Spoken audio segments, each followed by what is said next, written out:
Hello viewers, welcome back to Aadya media. నేను మీ ప్రియ. ఈరోజు మనతో ట్రెండింగ్ న్యూస్ డిస్కస్ చేయడానికి రాజకీయ విశ్లేషకులు ఇమ్మంది రామారావు గారు ఉన్నారు. ఆయనతో మాట్లాడదాం. నమస్తే సార్. నమస్తే. సో ఏపీలో అరాచకాలు అనేవి బాగా పెరిగిపోతున్నాయి. రోజు మనం చెప్పుకుంటూనే ఉన్నాం.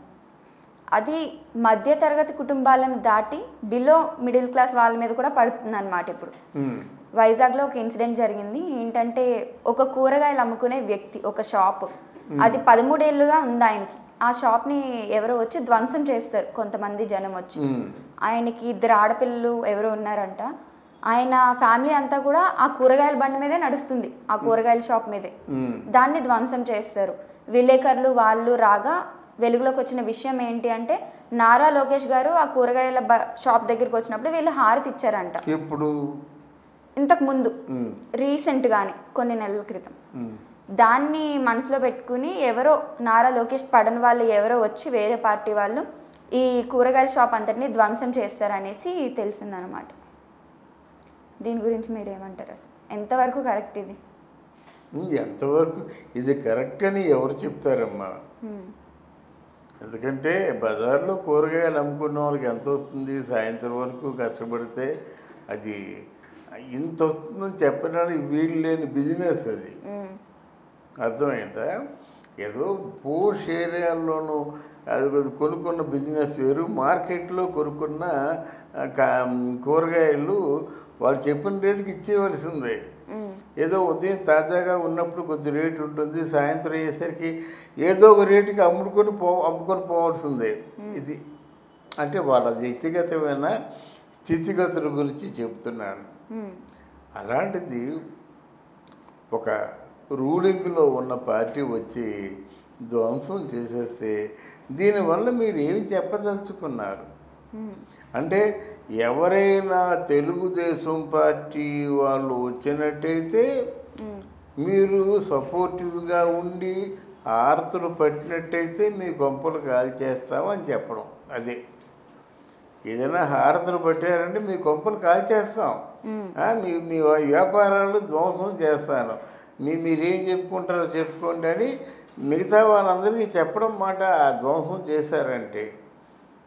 అందువలన తెలుగుదేశం పార్టీ వాళ్ళు ఏం చేయలేరు. ఏం చేయాలనుకున్నప్పుడు కూడా నోరు నొక్కేస్తున్నారు, ఫాల్స్ కేసులు పెట్టేస్తున్నారు, ఫాల్స్గా ఏంటంటే వాళ్ళ అంటే వాళ్ళకి మనుగడ లేకుండా చేస్తున్నారు అన్నమాట. మరి ఆ విషయంలో మరి ఎవరు అంటే రిపీట్ ఆ విషయంలో మరి ఎవరు ప్రాపర్ యాక్షన్ తీసుకుంటారంటే ఎవరు యాక్షన్ తీసుకోరు. జగన్మోహన్ రెడ్డి తాలూకు ప్రభుత్వంలోనూ అసలు లా అండ్ ఆర్డర్స్ లేవు, ఉండవు. ఎవరైనా పోలీస్ స్టేషన్కి వెళ్ళి కంప్లైంట్ ఇచ్చినట్టయితే ఆ కంప్లైంట్ తీసుకోరు, ఎఫ్ఐఆర్ ఇస్తే ఎఫ్ఐఆర్ నోట్ చేసుకోరు. వాళ్ళ ఇష్టం. అంటే అధికార పార్టీ ఏమి చేసినప్పుడు కూడా దానికి సపోర్టివ్గా ఉంటారు. మిగతా వాళ్ళు ఏదైనా పొరపాటున ఆయన చేసింది ఏమిటి? పొరపాటున లోకేష్ బాబుకేమో హారతి ఇచ్చారు. ఎవరైనా పెద్దవాళ్ళు వస్తే ఒక హారతి ఇస్తారు కదా. దాని గురించి వీళ్ళు ఎలాగ దౌర్జన్యంగా వాడిని పడగొట్టి ధ్వంసం చేయడం అన్నది మాత్రం అమానుషం. అది మనుషులు చేసే పని కాదు, రాక్షసులు చేసే పని. సో అదే సామాన్యక ప్రజల మీద ఇలాగా పార్టీ వివక్షతలు చూపుతూ ఇలాంటివి చేయడం ఎంతవరకు కరెక్ట్? అసలు దీనికి అసలు పోలీసులు కానీ ఏమన్నా తీసుకుంటారంటారా? నేను అదే చెప్పాను. ఇప్పుడు కరెక్ట్గా ఎవరంటారు? కరెక్ట్గా ఎవరు అనరు. పోలీసులు ఎక్కడున్నారు ఆంధ్రదేశంలో? ఎవరైనా మనకి జగన్మోహన్ రెడ్డి గారి దగ్గర నుంచి ఫోన్ వచ్చినా, సజ్జల దగ్గర నుంచి ఫోన్ వచ్చినా, ఆ విడుదల రజనీ దగ్గర నుంచి ఫోన్ వచ్చినా ఫోన్ చేస్తున్నారు. మిగతా వారు ఫోన్ చేస్తే దిక్కు దివాణం లేదు. అది అందువలన ఇప్పుడు ఇది ఇది మంచిదని ఎవరు అనరమ్మా. దీనికి డెఫినెట్గా మూల్యం చెల్లించుకుంటారు. ఇవాళ ఏదో దుర్గుతనంగా కొట్టేశారంటే కొట్టేశారు, కానీ తర్వాత ప్రజల మనసులో ఉండదా? ప్రజలు ఎదురుతారు కదా, ప్రజల ప్రశ్నలకు సమాధానం వీళ్ళు చెప్పగలరా? అది ఆలోచించుకోవాలి. వాళ్ళు ఆలోచించకుండా దౌర్జన్యంగా పడిపోతున్నారు అన్నమాట. భయభ్రాంతుల్ని చేస్తున్నారు ప్రజల్ని. అది మంచిది కాదు. రాజకీయాల్లో ప్రేమించాలి, ప్రేమతో ప్రజల్ని ఆదుకోవాలి, హక్కున చేర్చుకోవాలి. అలాగే పేద ప్రజల తాలూకు సంక్షేమం కోసం ఏదో మొత్తానికి వారికి ఇబ్బందులు పడకుండా చూసుకోవాలన్నమాట. పేదరికం లేకుండా ఉన్నంతలో సరిపెట్టుకునేటువంటి ఏదైనా ఒక ప్లాన్ వేసి వాళ్ళని ఆర్థికంగా పరిపుష్టులు చేయడమే రాజకీయ పార్టీ లక్షణం. అది చేయటం లేదు. అది ఇప్పుడు ఈ రోజున ఇప్పుడు ఉన్న ఒక్క కూరగాయల షాప్ని కూడా కొల్లగొట్టేశారు. ఇంట్లో అంతా దాని మీదే నడుస్తుంది. ఈయనకి న్యాయం జరగాలంటే అసలు ఏం చేయాలి? లేదు, ఇక్కడ న్యాయం లేదమ్మా. ఎందుకంటే ఎవరితో చెప్పుకుంటారు? పోలీస్ స్టేషన్ వాళ్ళు కంప్లైంట్ తీసుకోరు. మరి ఇప్పుడు వీళ్ళు అధికారంలో లేకుండా దీనికి న్యాయం జరిగేలాగా ధర్నాలు చేయడం కానీ ఏమైనా చేయాలంటే వీళ్ళు అధికారంలో లేరు కదా. ఎవరు ధర్నా చేయమంటే చేస్తారు? ఒకవేళ ధర్నా చేస్తే మొత్తం అందరినీ మూసేసి తీసుకెళ్ళిపోతారు. అది మీకేముంది? ఎవరితో చెప్పుకుంటారు? ఏదైనా ఇప్పుడు జనసేన పార్టీ లాంటిది ఉన్నట్టయితే వాళ్ళు గట్టిగా మాట్లాడతారు, కానీ శిక్షలు వేసే అధికారం జనసేన పార్టీకి లేదు కదా. అరుస్తారు, ధర్నా చేస్తారు, బయటికి రా అంటారు. ఇప్పుడు ఆ బోరగడ్డ శ్రీనివాస్ అనే ఉన్నాడు. వాడు ఏమంటున్నాడు? చంద్రబాబు నాయుడు ఇంటికి వెళ్ళి నరికేస్తానంటాడు. చంద్రబాబు నాయుడు కొడుకుని నరికేస్తాను, చంద్రబాబు నాయుడు గారి పిల్లాన్ని నరికేస్తా అంటాడు. అదే సరిగా ఆయన డాటర్స్ మన ప్రాపర్గా యాక్షన్లో ఉంటే తిన్నగా వెళ్ళి వాడిని ముందు జైల్లో వేసేవాడు అన్నమాట. రికార్డ్స్ ఉన్నాయి కదా, నరికేస్తానని చంద్రబాబు నాయుడిని. ఒక మాజీ ముఖ్యమంత్రిని 14 ఏళ్ళ ముఖ్యమంత్రిగా పనిచేసావు, నరికేస్తానంటే వాడు అంతకుడు కదా. మరి వాడికి శిక్ష ఉండాలి కదా. మరి కాలు రెగరేసుకొని తిరుగుతున్నాడు. మా ముఖ్యమంత్రి గారు ఒక్క నిమిషం కానీ నాకు కను సైగ చేశారంటే మొత్తం గోదావరి ఎర్రగా అయిపోద్దట, కృష్ణానది కూడా ఎర్రగా అయిపోద్దట. అంటే ఆయన మనసులో ఎంతమందిని నరికేద్దాం ఉందో చూడండి. ఇలాంటి మాట్లాడితే పోలీసులు ఊరుకుంటారమ్మా? ఎక్కడ్రా ఎర్రగా చేస్తామని చెప్పి చెంపదెబ్బ కొట్టి మొత్తం గుడ్డలూడ తీసి ఎత్తుకొని తీసుకెళ్ళరు. మరి ఎందుకు చేయటం లేదు పోలీసులు? అక్కడ జగన్మోహన్ రెడ్డి గారు టాపిక్ అన్నారు కనుక ప్రొసీడ్ అంటే ఎప్పుడో వాళ్ళు తీసుకుపోయేవాళ్ళు. అది పరిస్థితి. సో ఏపీ రాజకీయాల విషయానికి వస్తే మొన్న మీటింగ్స్లో పవన్ కళ్యాణ్ గారు కాపు రిజర్వేషన్స్ అనే వాటి కోసం మీరు నినాదాలు ఉద్యమాలు చేస్తూ పబ్బం గడుపుకుంటున్నారు రాజకీయాల్లో అంటూ అన్నారు. దానికి ముద్రగడ గారు పవన్ కళ్యాణ్ గారికి లేఖ రాశారనమాట. యువతని అడ్డు పెట్టుకుని కానీ, యువత సపోర్ట్తో కానీ, ఆర్ లేకపోతే కులమత ప్రచారాలతో కానీ మేము రాజకీయంలో పబ్బం గడుపుకోవట్లేదు అంటూ. దీనికి మీరేమంటారు? అసలు నేను చెప్పే విషయం సూటిగా చెప్పదలుచుకున్నాను. తర్వాత జనసేన పార్టీకి మొదటి నుంచి కూడా నేను ఫేవరబుల్గా ఉన్నాను. నేను నా వీడియోస్ని బాగా ఆదరిస్తున్నారు. ఈ వీడియోని చూసి మీరు తప్పకుండా మిగతా మీ మిత్రులకి షేర్ చేస్తారని నేను నమ్ముతున్నాను. ఎందుకంటే అంత నిజాయితీగా ఈ వీడియో చెప్తున్నాను. అసలు కాపుల గురించి మాట్లాడడం ఏంటండి? పవన్ కళ్యాణ్ లాంటి మేధావి కులం గురించి మాట్లాడడం మంచిది కాదు కదా. అలా కులం గురించి మాట్లాడకపోతే వీళ్ళందరూ కొట్టుకు చస్తున్నారేటండి? కులం గురించి మాట్లాడనుకోండి అంటే నీ కులం తప్ప మిగతా కులాలు లేవా అని పెద్దమ్మలు వీలే కనుక అంత న్యాయంగా నా కులం ఆపాదించడం నాకు ఇష్టం ఉంటుంది. ముర్రు మీకు ఇష్టం ఉంటే రండి, కమాన్. నాకెవరు నాకంటే ఒక సపోర్టివ్గా ఉన్న ఎవరిని మర్చిపోలేను. అందరినీ కూడా నేను తప్పకుండా నాకున్నంతలో కాపాడుతాను, వాళ్ళని అభివృద్ధిలో తీసుకొస్తానని చెప్తున్నాడు. కానీ ఆయన చెప్పిన తప్పేముందండి? ఇప్పుడు నేను వచ్చాను, మన కులస్తులందరూ నా ఓటు వేయండి, మిగతా వాళ్ళందరినీ కూడా ఓటు వేయొద్దని చెప్పడం కదా. అలా చెప్పడం మంచిదా? ఒకటి. ఈ మధ్య నేను వచ్చాడు ఎవరు? ముద్రగడ పద్మనాభం. ముద్రగడ పద్మనాభం అంటే కాపు ఓ, ఓ, అంటే కాపు జాతిని వెనకేసుకొని ఏదో మొత్తానికి ఆయన తాలూకు ఒకప్పుడు మంచి నిజాయితీ గల ఒక నాయకుడే.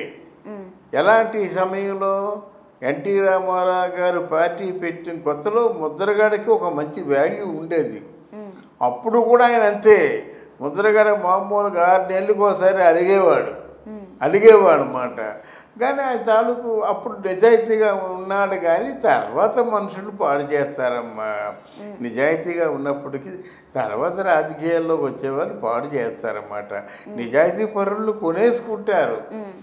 ఒకసారి అంటే అమ్మకానికి అమ్ముడుపోయిన తర్వాత ఎంతకైనా వాళ్ళు తెగిస్తారన్నమాట. అది ఇక్కడ నేను ఆయన రాజకీయ విన్యాసాలన్నీ గమనించా. ఏం చేశాడు ఆయన, ఒక స్టీల్ కంచం తీసుకొని, ఒక స్టీల్ గరటి తీసుకొని అందరూ స్టీల్ కంచాన్ని కొట్టమని చెప్పాడు. వీళ్ళందరూ కూడా మొత్తం ఆ సామాజిక వర్గం అంతా స్టీల్ కంచం స్టీలు గరిటితో కొట్టారన్నమాట. ఇది బాగానే ఉంది కదా. తర్వాత ఏం చేశారు, ఎవరో వస్తుండగా బండి కాల్చేశారు. కాపు ఉద్యమంలో ఉంటుండగాను బండి కాల్చేశారు. అంటే బండి అంటే రైల్వే బండి కాల్చేశారు. కాల్చేసిన తర్వాత ఎంత పెద్ద వదంతులు లేపారంటే, ఇది టీడీపీ పార్టీ వాళ్ళు కాల్చేశారు, టీడీపీ పార్టీ వాళ్ళ కుట్ర అన్నది బట్టబయలు చేశారు, ప్రెస్కి ఇచ్చారు. ప్రెస్ కూడా మీడియా కూడా 10 అంతలు చాటింది. తెరా తెలిసిపోయింది కదా, ఏ పార్టీ వాళ్ళు, వైసీపీ వాళ్ళే కాల్చారు. ఇది ముద్రగడ పద్మనాభం గారి తాలూకు ఆధ్వర్యంలో జరిగింది, తునిలో జరిగింది. మరి ఆ నిజం తెలిసిన తర్వాత నువ్వు ఎక్కడ పెట్టుకోవాలా తలకాయ ఒకటి. తర్వాత ఏమో ఈ చంద్రబాబు నాయుడు 1000 కోట్ల రూపాయలు కాపు సామాజిక వర్గానికి ఇచ్చినప్పుడు కూడా ఇంకేదో వాళ్ళు కోరిక తీర్చలేదని ఇంట్లో ఉన్నటువంటి పురుగుల మందు తాగేస్తానని చెప్పేసి ఆయన అక్కడ చేసినటువంటి డ్రామా పురుగుల మందు కోసం అవి మొత్తానికి అటు ఇటు కాసేపు లాస్ట్కి పురుగుల మందు వచ్చింది. వస్తే తాగాలి కదా, తాగేస్తానంటే 15 మంది ఆ డబ్బా లాక్కున్నారు. ఈయన ఒకడు, ఆయన 15 మంది డబ్బా లాక్కున్నాడు. అలా డబ్బా లాక్కున్నారు అన్నమాట. ఏ పురుగుల మందు లేదు. తర్వాత ఏమైందో మరి తెలియదు కానీ నెక్స్ట్ చప్పులు చల్లారిపోయారు. మళ్ళీ ఎంతవరకు కాపు సామాజిక వర్గం కోసం మాట్లేదు. ఇప్పుడు ఏదో మన పవన్ కళ్యాణ్కేమో ఆ సామాజిక వర్గాల వారు కూడా చేరుతుండేసరికి ఎవరో గిల్లారు. ఎవరు గిల్లుతారో అందరికీ తెలుసు. ఇప్పుడు అదే సామాజిక వర్గంలో ఉన్నటువంటి రాజకీయ నాయకుడిని రెచ్చగొట్టినట్టయితే ఆయన ఏం చేస్తాడో అందరికీ తెలుసు. అది చేస్తున్నాడు. ఇప్పుడు పవన్ కళ్యాణ్కి లేఖ రాయడం, లేకపోతే ఎదురాయడం, నువ్వు చేస్తుంది మంచిది కాదు, నువ్వు చేస్తుంది మంచిదా, నువ్వు చేస్తుంది మంచిది కాదని పవన్ కళ్యాణ్ అన్నప్పుడు నువ్వు చేస్తుంది మంచిదా, పోనీ లేదా కాపు సామాజిక వర్గానికి ఏమి చేస్తావు మంచిదో చెప్పొచ్చు కదా, ఆ పోరాటం చేయొచ్చు కదా. లేదా ఈ కాపు సామాజిక వర్గంతో నేను జగన్మోహన్ రెడ్డికి అమ్ముడుపోతున్నాను అని మంచి చెప్పొచ్చు కదా, అదే చేయొచ్చు కదా. మీరంటే నాకు ఇష్టం లేదు, జగన్మోహన్ రెడ్డి అంటే ఇష్టం ఉంది, వాళ్ళకి అమ్ముడుపోతున్నాను నేను, అమ్ముడుపోయి కాపు సామాజిక వర్గానికి ఈ లాభాలు చేకూరేలా చేస్తాను, అదేనా చెప్పొచ్చు కదా. ఎందుకు ఇలా మనిషిని బదనాం చేయడం? పాప చిన్న బిడ్డ అంటే చిన్న బిడ్డ అంటే మామూలుగా యువకుడు ఉత్సాహవంతుడు రాజకీయాల్లో ఏదో తరిద్దామని వచ్చాడు. కానీ ఇన్ని కుర్రలు ఇన్ని కుట్రలు ఉంటాయని లేదు. నిజంగా కాపు సామాజిక వర్గానికి ఇంగిత జ్ఞానం ఉన్నట్టయితే పవన్ కళ్యాణ్ని గెలిపించుకోవాలి. ఇది నా మాట. ఎందుకంటే కాపు సామాజిక వర్గంలో మాట్లాడేవారు ఉన్నారు కానీ పోట్లాడేవారు ఎవరు లేరు. కాపు సామాజిక వర్గంలో వీరులు ఎవరు లేరు. అందరూ బీరులే. ఆ వెనకమారుగా మాట్లాడతారు కానీ ముందుకు వచ్చి మాట్లాడే వాళ్ళు ఎవరు లేరు. ఎందుకంటే కాపు సామాజిక వర్గంలో కొంతకాలం నేను కూడా తిరిగాను కనుక చూడండి, ఎక్కడ లేనటువంటి అనైక్యత కాపు సామాజిక వర్గంలో ఉంటుంది. అది వాళ్ళ తాలూకు దురదృష్టం అన్నమాట.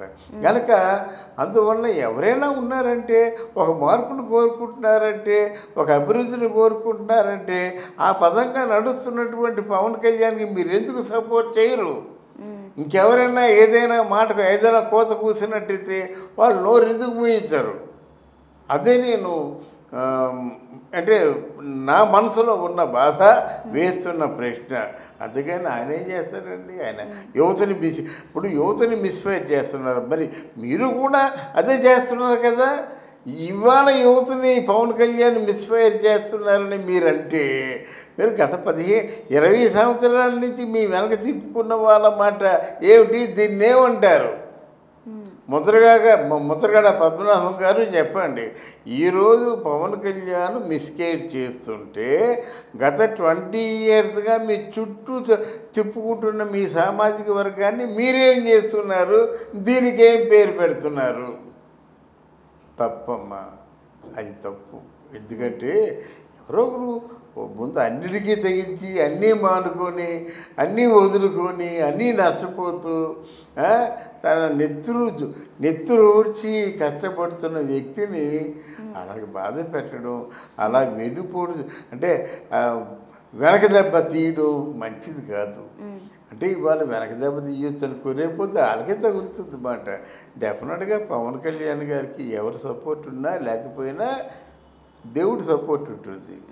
దైవం అంటారు ఏమిటంటే అంతే. కష్టపడేవాడికి ఎప్పుడు కూడా చూడండి, కష్టపడేవాడు ఎప్పుడు నష్టపోడు. ఆయనకి దైవ సంకల్పం కూడా ఉంటుంది, దేవుడి చాలా సపోర్ట్ ఉంటుంది.